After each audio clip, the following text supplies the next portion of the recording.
Chapter 8 के start में हेबॉन उस बेबी को बहुत ज़्यादा घूर रहा होता है एंड देन सोचता है सीरियसली, एंड देन वो उसे कह रहा होता है बच्चे सुनो ध्यान से, तुम हर वो चीज़ पे बिलीव नहीं कर सकते जो लड़के कहते हैं, ठीक है?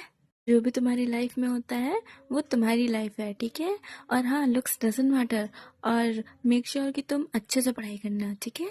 हेल्दी रहना, बस यही करना है तुम्हें और कुछ नहीं, ओके? मैं हूँ तुम्हारे साथ। तभी पीछे से जो है कि सोहो आता है एंड कहता है तुम क्या सिखा रहे हो मेरी बेटी को? और वो हेबॉन के गोद से बेबी लेते हुए कहता है कि मेरी डॉटर बहुत सुंदर है। भी हेबॉन मुंह बना के कहता है किसने कहा है वो नहीं है, और वैसे भी इसमें आधा हिस्सा तो तुम्हारा ही है ना, वो बिल्कुल तुम्हारी तरह दिखती है, तो मुझे लगा कि वो एक लड़का होगा। तभी सोहो कहता है ओ क्या हम एक जैसे दिखते हैं? तो हेबॉन कहता है कि सीरियसली तुम मुझसे ये सवाल पूछ रहे हो, तुम बाप बेटी हो, पता है ना तुम्हें?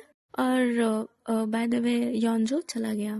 तो सोहो कहता है इतनी जल्दी चला गया, मैं तो उसके लिए कुछ स्नैक्स पैक करने वाला था। तो हेबॉन कहता है कि जब वो अगली बार आए ना तब उसे दे देना, अभी उसे कुछ काम था तो वो चला गया। तो सोहो से पूछता है क्या उसकी फैमिली भी फार्म में खेती करती है? तो हेबॉन कहता है कि नहीं, उसके यहाँ डेयरी का थोड़ा सा काम होता है, बस उसके यहाँ उतना ज़्यादा कुछ हाई फाई नहीं है, वो बस थोड़ी सी हेल्प कराते हैं। इस गांव में जो लोग हैं वो एक दूसरे की हेल्प कराते हैं और अपना लिवलीहुड करते हैं, और ऐसे हेल्प की वजह से वो थोड़ी मोड़ी कमाई भी कर लेते हैं। तभी सौ सोच रहा होता है कि डेयरी काउस, हाँ शायद से वो बहुत क्यूट होते होंगे, है ना?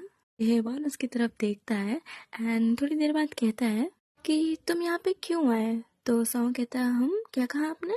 अभी हेबॉन कह रहा होता है कि हाँ तुम्हारे भी कुछ अपने रीजंस होंगे, और वैसे भी ये गांव बहुत पुराना, उतना डेवलप भी नहीं है, ये अभी जस्ट डेवलप हो ही रहा है।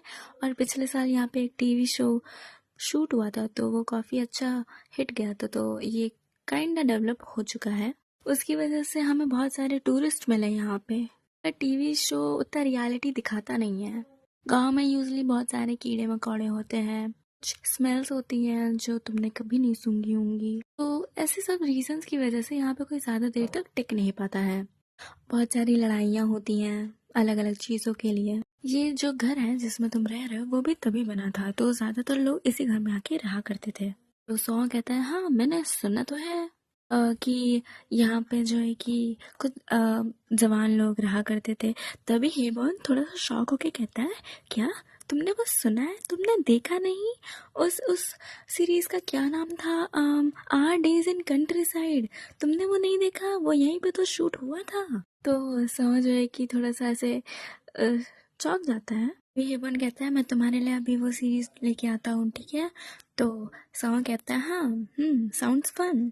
और तभी हेबन कहता है कि ये भी एक रीज़न है कि जो विलेजर्स होते हैं वो ज़्यादा अटैच नहीं होते उन लोगों से जो इस घर में शिफ्ट होता है, और मैं भी उन्हीं की तरफ हूँ, मैं भी वही सोचता हूँ। बट यॉन जो अभी एक बच्चा है, उसकी उम्र के बच्चे जो है वो शहर में पढ़ने जाते हैं, बस वही एक बच्चा है जो यहाँ पे है। तभी उसे नए लोग के साथ दोस्ती करना बहुत ज़्यादा पसंद है। तुम एक लौते हो जिसने उसे सीरियसली लिया है जो यहाँ पे मूव हुआ है, और मुझे ये भी नहीं पता कि तुम यहाँ पे कितनी देर तक रहोगे, लेकिन थैंक्स। तभी समझ होता है वो थोड़ा सा ऐसे चौंक जाता है और कहता है वो ये कितना क्यूट है, वो हेबॉन को क्यूट समझ रहा होता है। तभी हेबॉन ऐसे कहता है कि बस हाँ मुझे बस यही कहना था, तो मैं चलता हूँ, ठीक है? समझ की तरफ देखता है, थोड़ा सा स्माइल करता है एंड कहता है हाँ ठीक है बाद में मिलते हैं। एंड देन वो सोचता है कि वो थोड़ा बहुत क्यूट है। तभी हमें एक फार्म का सीन दिखाया जाता है और एक ग्रानी दिखाई जाती है, पीछे से आवाज़ आती है ग्रानी, और वो यौन जो होता है। तो वो ग्रानी कहती है कि मेरा प्यारा बच्चा, तुमने अपने दोस्तों के साथ खेल लिया? तो यौन जो कहता है सॉरी मैं लेट हो गया। तभी वो आदमी कहता है कि बेवकूफ़, तुम्हें जल्दी आना चाहिए हमारी हेल्प कराने के लिए, तुम्हारी ग्रानी जो है कि थक जाएगी इतना सब काम करते करते, पता भी है? वो थक गए इसलिए उन्होंने हमें हेल्प करने के लिए बुलाया। हमारी उम्र के बच्चे दिन भर घूमते फिरते रहेंगे तो काम कौन करेगा? तभी ग्रैनी कहती है हे नॉनसेंस, क्या कर रहे हो तुम, क्या कह रहे हो मेरे बच्चे को? और वो बुड्ढा कहता है कि क्या किया मैंने?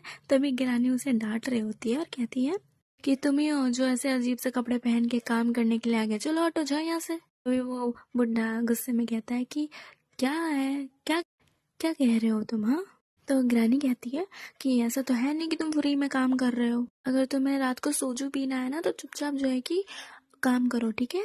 बियॉन्जे कहता है ग्रानी उस पर तो मत चिल्लाओ, उसने आपकी कितनी हेल्प की है। फिर ग्रानी कहती है मैं उस बुड्ढे की हेल्प के बिना भी सारा काम कर सकती हूँ, ठीक है।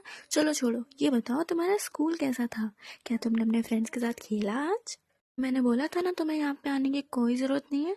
तो यॉन्जे कहता है कि नहीं ऐसा नहीं है। और पता है ग्रानी आज क्या हुआ?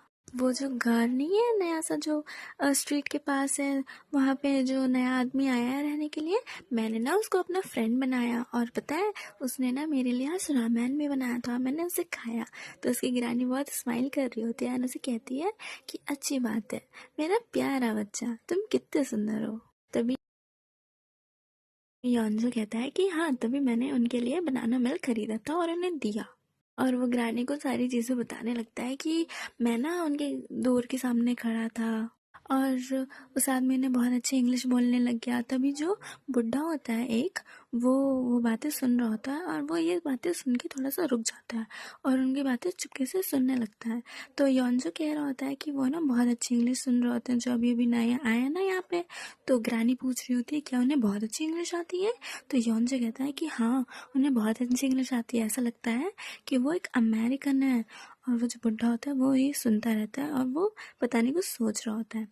तभी हमें दूसरे सीन में दिखाया जाता है कि रात हो रही होती है और वो जो बेबी होता है ना वो रो रहा होता है बहुत ज़्यादा।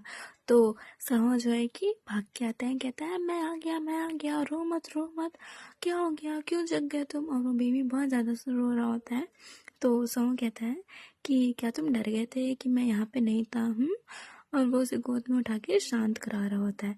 तभी उसका फ़ोन बजता है तो वो अपना फ़ोन चेक करने के लिए हाथ बढ़ाता है तो उस पर एक फ़ोटो होती है। और वो फ़ोटो देख के समो सोच रहा होता है कि मैं पहले कभी जेलस नहीं हुआ क्योंकि मेरे पास कभी कुछ था नहीं, तो मुझे कुछ ऐसे कमी महसूस नहीं हुई। तभी वो हंसते हुए कहता है कि हाँ वो अच्छे लग रहे हैं। और वो सोचता है कि लेकिन फिर भी जब से मेरे पास बेबी आई है ना तब से मुझे ये चीज़ थोड़ी सी खलने लगी है कि मेरे पास एक फैमिली नहीं थी। और फैमिली ना होने का मतलब ऐसा भी होता है कि मैं कहीं भी जाऊँ तो मुझे अकेलापन लगता है। ऐसा लगता है कि मैं कभी घर ही नहीं गया, मैं कहीं से बिलोंग ही नहीं करता। क्या मैं अकेला अपने चाइल्ड के लिए इनफ रहूँगा? पर मेरे लिए तो कोई भी नहीं था। तभी उससे हेबॉन की याद आती है एंड देन वो अजीब सी सांस लेता है एंड देन सोचता है कि पहले तो मुझे लगा था कि वो एक गैंगस्टर है, पर उससे मिलने के बाद और उसकी हेल्प लेने के बाद मुझे लग रहा है कि हाँ वो थोड़ा सा अच्छा है। और वो हंसते हुए सोचता है कि क्या ये ऐसा फील होता है कि वो मेरा डैड है। तो फिर नेक्स्ट सीन पे हमें रात का सीन दिखाया जाता है और एक आदमी को दिखाया जाता है जो धीरे से आता है और सहो के दरवाजे पे एक बैग रख देता है और वो रख के चला जाता है और उस बैग से खून आ रहा होता है। इसी के साथ हमारा चैप्टर ख़त्म होता है। अगर आपको ये चैप्टर पसंद आए तो प्लीज़ लाइक एंड सब्सक्राइब। मैं नेक्स्ट चैप्टर जल्दी लाऊंगी और वो जो चैप्टर डिलीट हो चुके थे मैं वो चैप्टर भी जल्दी अपलोड करूँगी। Bye, thank you.